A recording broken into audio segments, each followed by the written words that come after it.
Journée de la télévision nationale. Comme vous le savez, nous sommes dimanche 21 février, jour de l'élection présidentielle, deuxième tour dans notre pays. Le président de la République, chef de l'État Issoufou Mahamadou et les premières dames Hadji Aïssata Issoufou et Dr Lalla Malika Issoufou ont accompli leur devoir civique au bureau de vote numéro 001 situé à l'hôtel de ville de Niamey. L'ambiance du vote présidentiel avec Jean Abdelaziz, Issaka Issa et Suleiman Wali. Comme de coutume, c'est à l'hôtel de ville de Niamey où est logé le bureau de vote numéro 001 que le chef de l'État Issoufou Mahamadou et les premières dames Hadji Aïssata Issoufou et Dr Lalla Malika Issoufou se sont rendus aux environs de 10 heures pour accomplir leurs droits et devoirs civiques pour le compte du deuxième tour de l'élection présidentielle.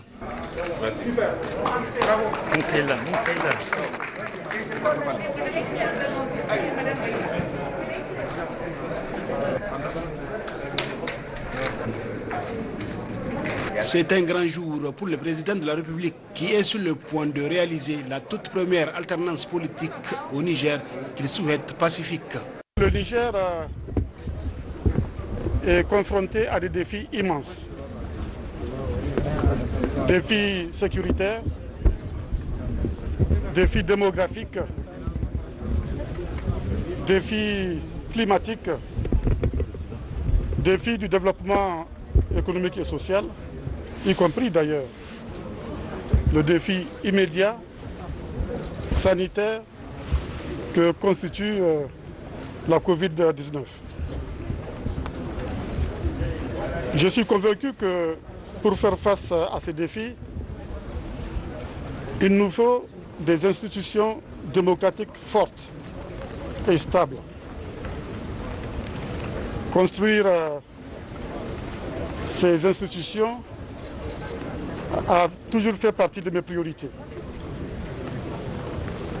Et c'est à cela que je me suis employé depuis 10 ans. Notamment à travers l'organisation d'élections libres et transparentes, comme le prouvent d'ailleurs les 3 scrutins précédents, celui du 13 décembre et ceux du 17 décembre. Cette fois-ci encore, je pense que le deuxième tour de l'élection présidentielle sera un scrutin libre et transparent. C'est dire que l'alternance est en marche.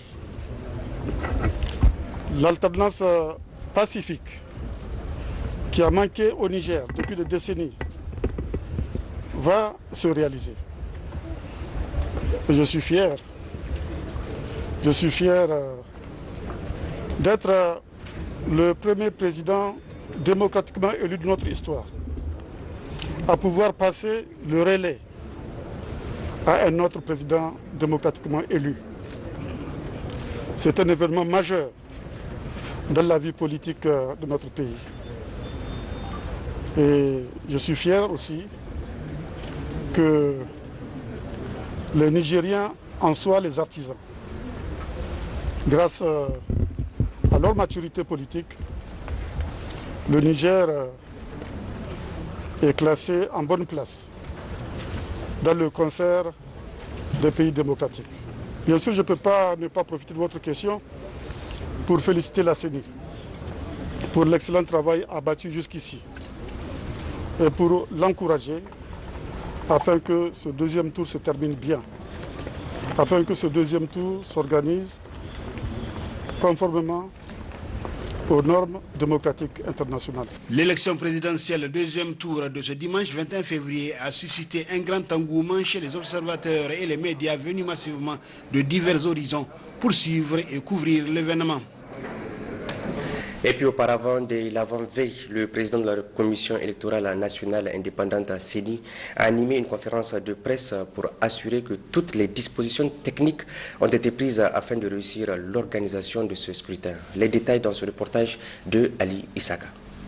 Le peuple nigérien est appelé à élire l'homme qui, après Issoufou Mahamadou, présidera à sa destinée. Un événement capital que la CENI entend organiser dans la plus grande transparence, a indiqué Maître Issa Kassouna, président de la dite institution. D'ores et déjà, toute la logistique a été mise en place. Les matériels électoraux bulletins de vote, urnes, isoloirs, encre, tant indélébile que sèche, lampes et tous les matériels sont déjà déployés vers les communes. Les représentants des deux candidats sont en pleine activité à la Commission électorale nationale indépendante et participent activement à l'élection présidentielle du second tour du 21 février 2021. Les différents présidents des commissions électorales déconcentrées sont tous à leur poste. Les décisions, notamment les arrêtés relatifs au balisage du scrutin, ont été pris et diffusés sur divers supports de communication. Les accréditations pour les observateurs qui en ont fait la demande ont été données et les badges délivrés. La formation des membres des bureaux de vote, la prestation de serment, l'acheminement au BV et monitoring des documents sont en train d'être finalisés. La remontée des résultats du vote, la compilation, la proclamation et la transmission des résultats provisoires à la Cour constitutionnelle seront améliorés, donc rendus plus rapides et plus efficaces. Maître Issa Kassouna a invité l'ensemble des acteurs électoraux à s'investir pour des élections apaisées et à respecter les prérogatives de la CENI et de la Cour constitutionnelle en matière électorale. La CENI appelle à des élections apaisées.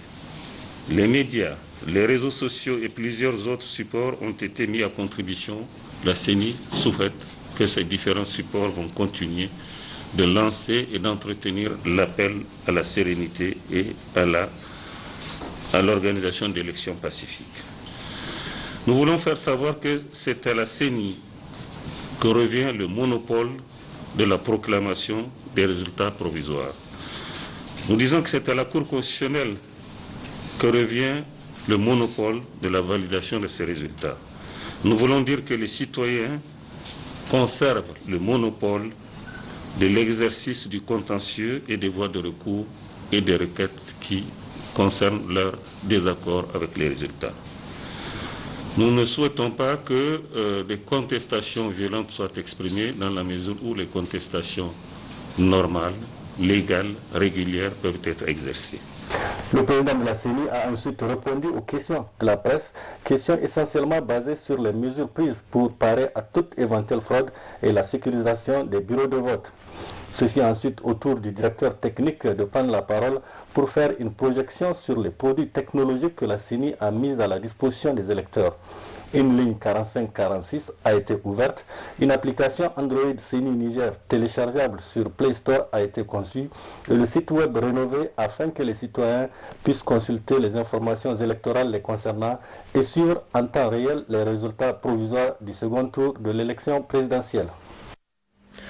Agenda officiel, le président de la République, chef de l'État Issoufou Mahamadou a procédé hier dans la ville de Tamaské, région de Tawa, à l'inauguration de la route Madawa-Bouza-Keta-Tamaské et au lancement des travaux d'aménagement et de bitumage de la route Tamaské-Tawa et Tamaské-Mararaba. Les deux cérémonies se sont déroulées en présence des présidents des institutions de la République, des membres du gouvernement, du corps diplomatique et de distingués invités. Le compte rendu est signé Amadou Issoufou et Lawali Yahya. Le calvaire qu'endurent les usagers de la route Tamaské-Tawa et Tamaské-Mararaba ne sera bientôt qu'un lointain souvenir. Comme il l'a fait récemment à Tanout et dans bien d'autres localités de notre pays, le président de la République a voulu offrir d'autres opportunités aux laboureuses populations de la zone. Tamaské, deux projets, deux initiatives, une seule vision, accélérer le désenclavement de cette localité à forte potentialité agro-pastorale. Ce qui explique aisément la ferveur populaire, la mobilisation tout azimut des habitants. Notre région a connu deux événements d'une inestimable importance, indiqué le secrétaire général du gouvernorat, Ibrahim Moukou, des réalisations qui s'enchaînent au bénéfice des populations. La route Tamaské-Tawa est le prolongement du tronçon Madawa-Tamaské qui passe par Bouza et Keta.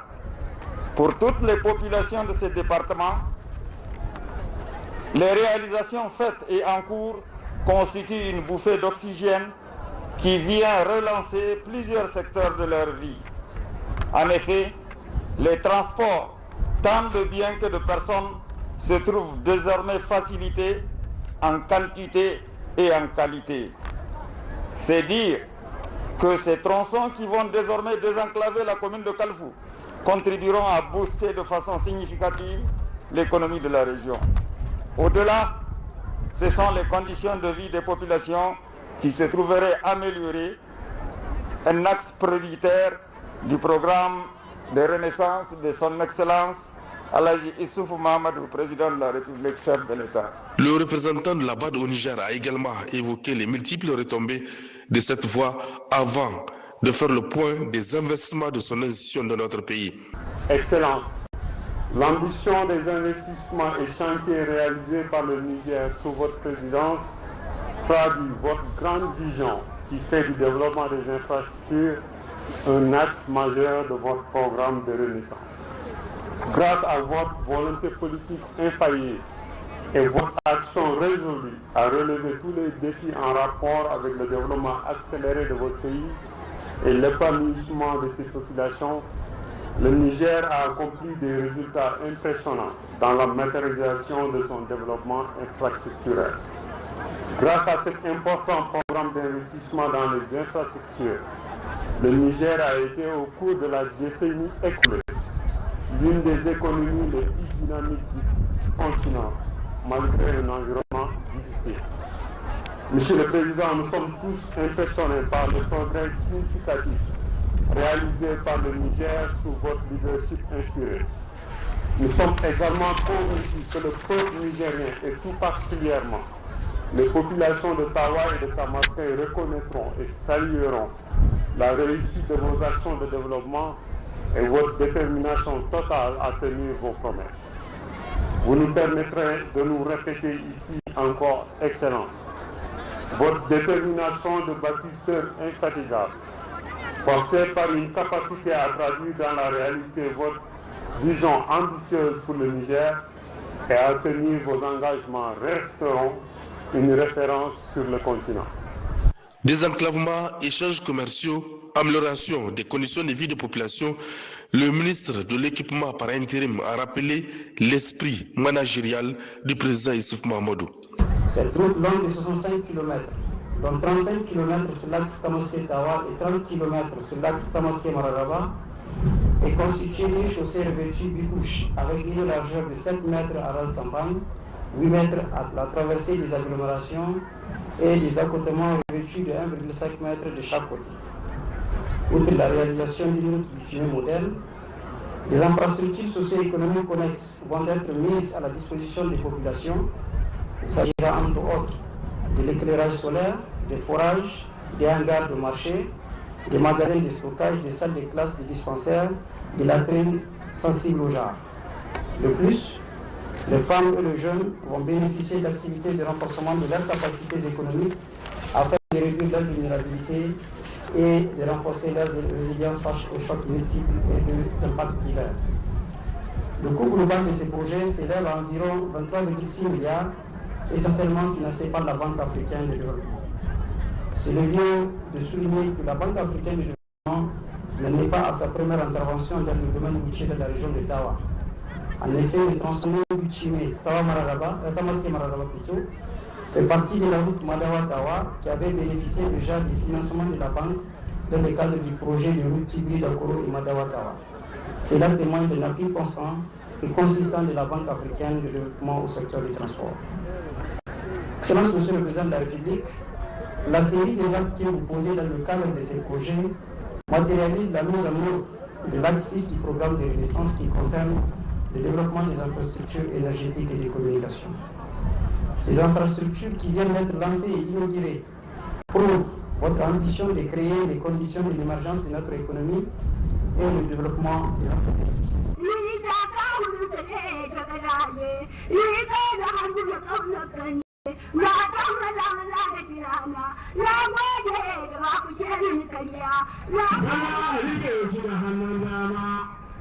Tamaské, bastion des grands lutteurs à l'image du regretté Harouna Abdou, occasion pour organiser un mini-tournoi à l'intention des invités conviés pour la circonstance.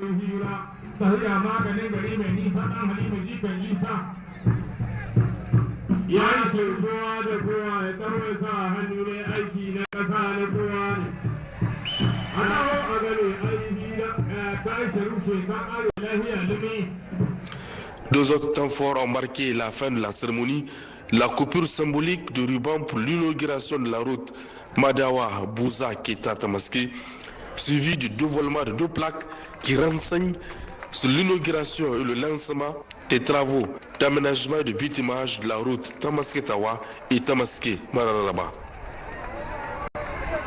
Et puis, après l'inauguration du marché central moderne de Tawa, le président de la République, Issoufou Mahamadou, a procédé hier dans la commune de Tamaské à l'inauguration de la route Madawa-Bouza-Keta-Tamaské, couplée au lancement des travaux de construction de la route Tamaské-Mararaba-Tawa. Une autre promesse tenue qui a suscité l'engouement et la joie au sein de la population de cette commune et des alentours. Cette piste-là, elle est en or. Pour nous, c'est vraiment la population.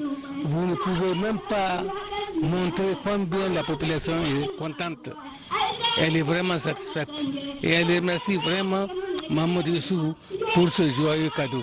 Là où la route passe, le développement suit. Vraiment, c'est ça. Et nous, Tamaské, c'est une commune qui produit beaucoup l'oignon. Et on a des difficultés à transporter l'oignon ou à les revendre à l'extérieur, vu l'état de notre route. Mais depuis que le président, son Excellence Alhaji Mahamadou Issoufou a réalisé le tronçon Madawa-Bouza-Keta-Tamaské, c'est un ouf de soulagement pour la population de Tamaské. Et c'est vraiment un sentiment de plaisir pour tout natif de ce département et de la région de Tawa. Parce que ça fait longtemps que c'était un calvaire. Alhamdulillah, aujourd'hui, c'est presque fini. Nous sommes devant le lancement par son Excellence, le président Issoufou Mahamadou. Qu'Allah le bénisse. Mes sentiments sont de fierté et de contentement. Et je suis très content de voir réaliser cette œuvre très gigantesque qui a coûté très cher. C'est pour féliciter le président de l'engagement qu'il avait pris et qu'il a réalisé. Voilà, mesdames et messieurs, c'est la fin de cette édition. Merci à vous de nous avoir suivis. Je vous souhaite de passer une excellente journée en compagnie de nos programmes.